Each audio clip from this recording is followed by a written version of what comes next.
Welcome students, welcome to the lecture number 2 of Python Programming Fundamentals. In the previous lecture we have learned about two things.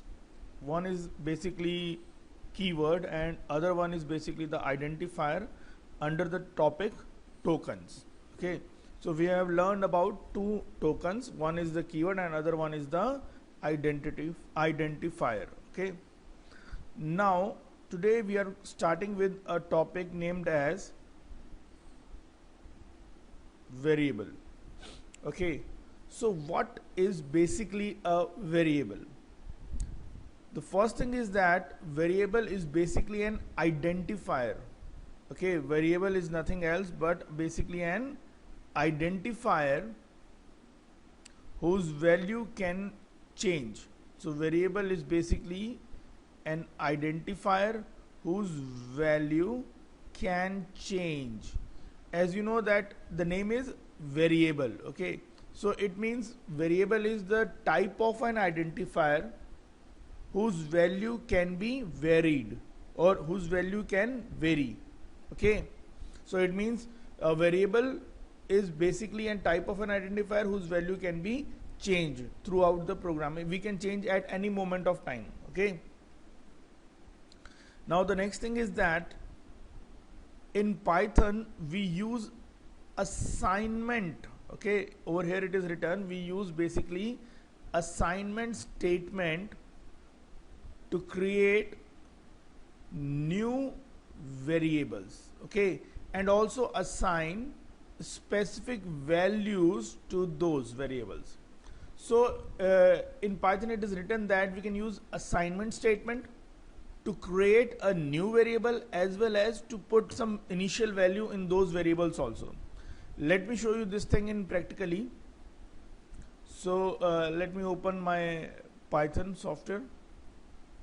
So now I'm opening the interactive mode of Python, right? So this one is the interactive mode of Python, and suppose over here if I written like this, a is equal to 10. Okay, so yes, so I have written over here that a is equal to 10. Okay, so in this case you can see that here we are using this assignment operator.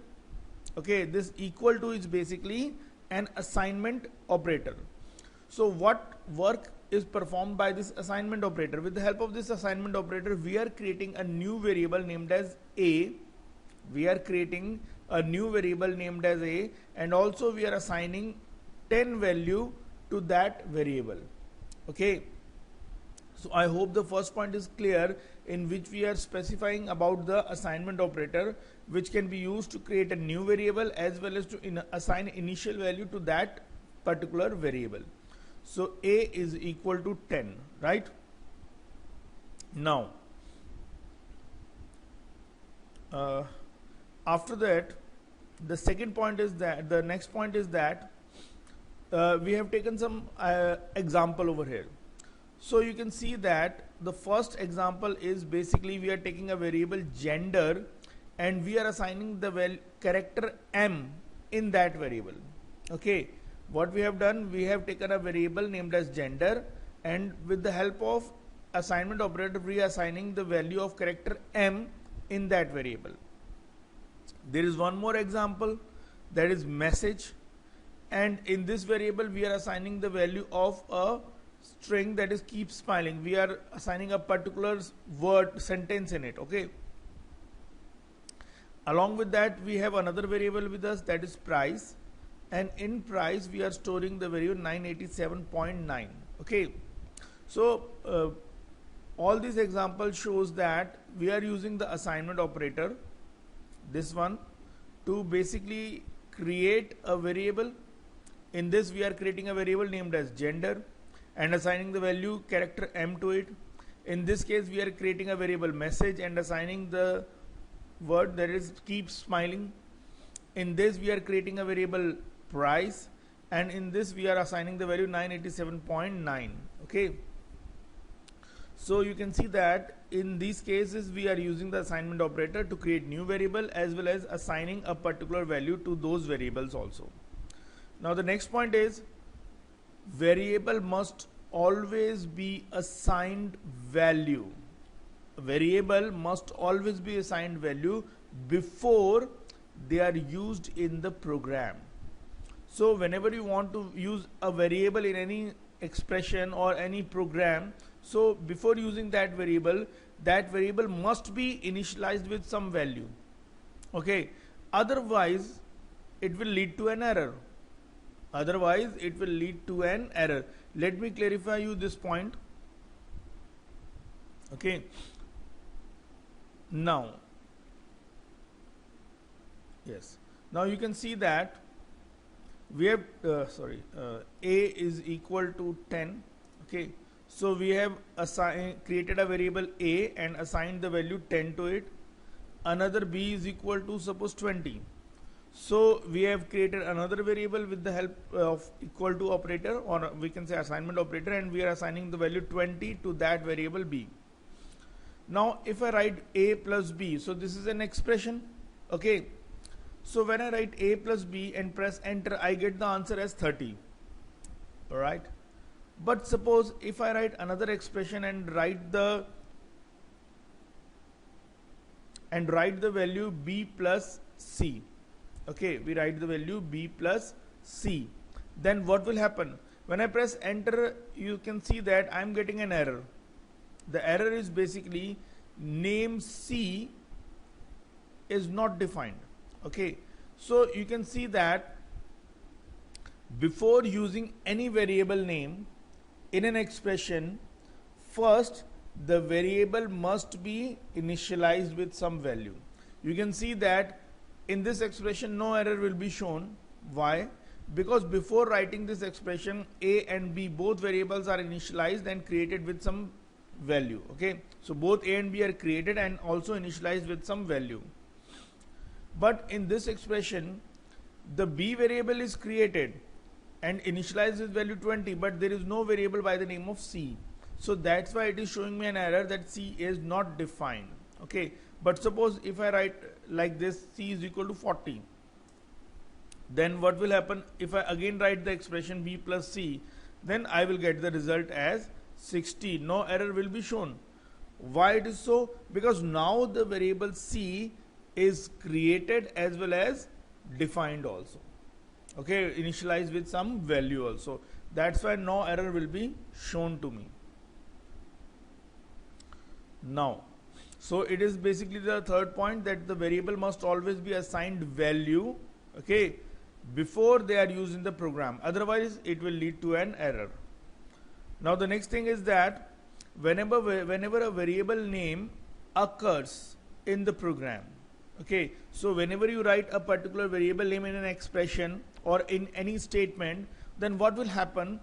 The interpreter basically replaces it with the value of that particular variable. Okay, so whenever you write a statement in Python, and if that statement contains some variables, okay, so during the execution phase of that statement, the interpreter will replace the variable name with its value in the expression.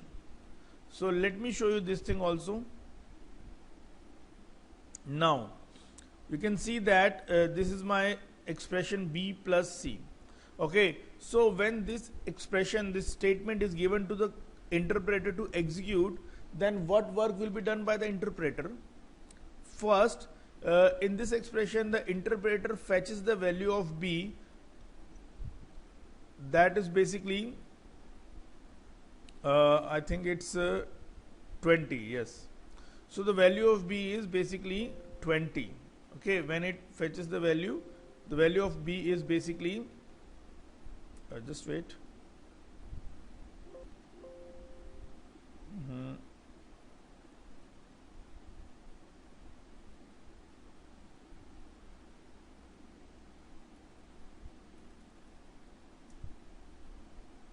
Okay, so the value of b is basically 20, and when it sees the other variable, that is c, so what interpreter will do, in spite of using the c, it will replace the variable c from its value, that is 40.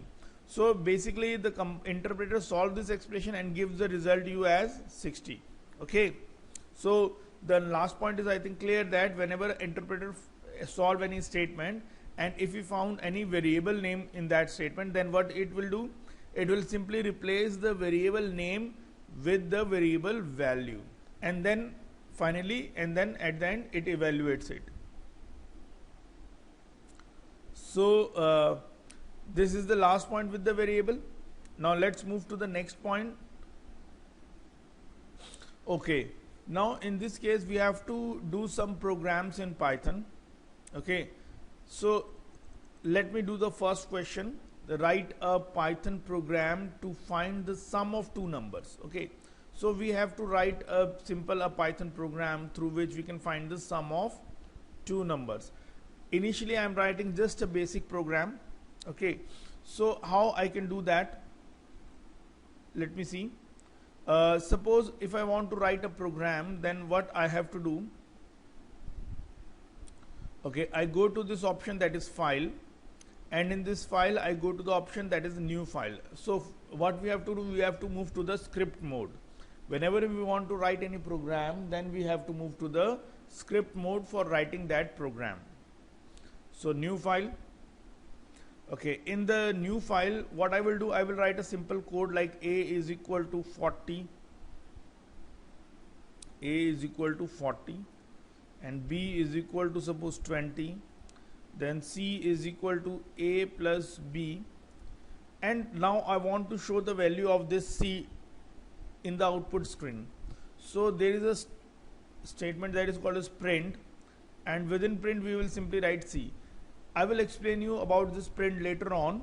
Okay, but as we are writing just a basic program, just remember one thing, that print is basically used to display the result. Okay, so we have put the value of put the name of the variable c. Obviously I told you, whenever the interpreter executes this statement, and within the statement if he encounters any variable, that it is encountered the variable c, so what it will do, in spite of c, it will show you the value of whatever value present in the C. Okay, so I just make a basic program. So after writing the program, then what you have to do, you have to go to this file option, then you have to first save the program. Okay, so whenever you click OK, it opens the Python default folder for you. Okay, because when you have installed the Python software, then a particular folder is installed in your system, and this one is the Python 3832. This is the Python default installation folder. So what you have to do, you have to store the file in this folder, and for that you have to give some name also. Okay, so let me give some name to it. Program 1 underscore CS11. Okay, so this one is the program 1 for the computer science 11th batch, and after writing the name I simply save the program. Now once the program is saved, you can see that over at the top the name of the program is given as program 1 CS11 py. Okay, and py is basically the extension of the Python program. So now the program is created as well as stored. Now after that, if I want to run the program, then what I can do, so for here you have to click this run option, and in this run option you will get the first option, that is run module. Okay, so either you can click on run module, or if you want you can press this F5 key also. So it's up to you what you want to do. Now so run, and I simply press run module. So now you can see that at the end we are getting the answer as 60. Okay, so this one is the answer, that is 60 we have, right? So we have executed a program in which we basically find the sum of two data, that is 20 and 40. Obviously you can you know that yes, we can get the result of this expression right like this also, but basically we are just creating a program, just it's a basic program for you. Okay, now the next one is basically the next question is that write a Python program to find the area of a rectangle. Okay, so what we have to do, we have to find the area of the rectangle, and it is given that the length of that rectangle is 10 and the breadth of that rectangle is 20. So all of you know that area of a rectangle is basically equal to, that is, length multiplied by breadth. Okay, but in this question the value of length and breadth is given to me that the value of length is 10 units and the value of breadth is 20 units. So we have to make program of it. Okay, so let me go to file and click new, so the new file get open. In this new file, what I have to do, I have to write a program. So we have taken L as, I think, 10, sorry, L as 10 and B for breadth as 20, and then we have to find the area. So let area be L multiplied by B. Okay, and after that what we have to do, we have to show the value of area to us. Okay, so this is basically a simple program which finds the area of a rectangle whose dimensions are given to me. So after writing this program, suppose if I simply press F5, then what will happen?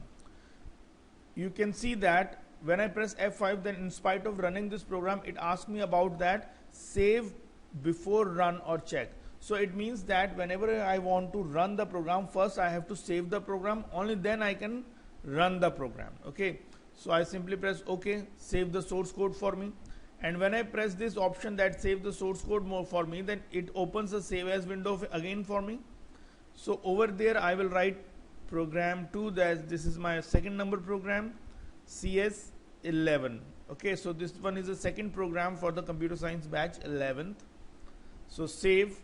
So now the program is saved, and you can see that you are getting the value as 200. So when 10 is multiplied by 220, you will get the answer as 200. Okay, so these are just two basic programs related to the Python. Okay, obviously we will do some enhanced version of these programs also, because in the first program the values of sum is the value of two variables which we added are basically fixed. Okay, similarly in the second program the value of length and breadth is already fixed, that length is always 10 and breadth is 20. So these are just basic programs. Okay, now let's move to the next topic. All right, I think that we should stop the lecture right now. Okay, so hope you understand that how we are going to use these kind of things in our program. Okay, so now till then what you can do, first you will prepare these codes. Okay, and let me tell you one more type in this case. Now the next thing is also, there is one more topic for today, that is data type. Okay, so what is basically a data type? Over here it is given that every value belongs to a specific data type in Python. Okay, every value, they're like we have written 10, 20, 30, M, keep smiling. So every value whatever value we have stored used in our program, every value belongs to a particular data type. Now what is basically a data type? Okay, so this is a very important question, that what is basically a data type. So data type basically refers that the type of values that are supported by the language. Data type basically refers to the type of values supported by the language and the type of operations that can be performed on that value. So when you go to the second point, it shows you that data type identifies the type of data which the variable can hold, and the operations that can be performed on that data. So let me explain you this point. So for that I open a black screen for you. Okay, so suppose I have written like a is equal to 40. Okay, so what does it mean? That a is we are assigning the value 40 to the variable a. Okay, now in Python the integer 40 is basically an integer value. Integer value means the value without decimal. Okay, so it means that Python supports the integer value. It means the Python supports the integer value. That's why a variable can store the integer value in Python. Why? Because the Python supports the integer data. Okay, now if I write a minus 20, so what will happen? The value of a is reduced by 20 and we get the answer as 20. Okay, so by looking at these two statements, what kind of information I get is that first thing is that the Python supports the integer type of data. Python supports integer type of data. That's why in Python we can store integer values in a variable. Okay, we can store integer values in a variable. And also the Python supports minus operation on the integer data. That's why we are using minus operator with this variable a. Let me take you one more example. Suppose if I written b is equal to suppose I have written a word that is Vatsal. Okay, VATSAL.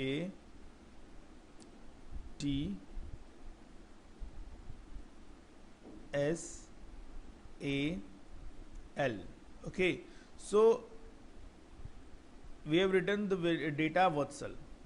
Okay, so this Vatsal is basically treated as a string. Okay, this Vatsal is basically treated as a string. So what is a string? Listen to me, that the collection of characters is basically a string. The collection of characters is basically a string. So in this case you can see that it is a collection of 6 characters: week, A, T, S, A, L. So these are the basically collection of 6 variables. So whenever there is a collection of characters, we call it as a string. So what does it mean? That in Python string is supported.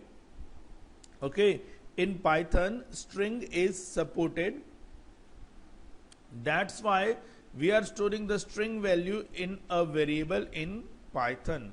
So this point is clear, that string type is also supported in Python. That's why we are able to store string value in a particular variable of Python.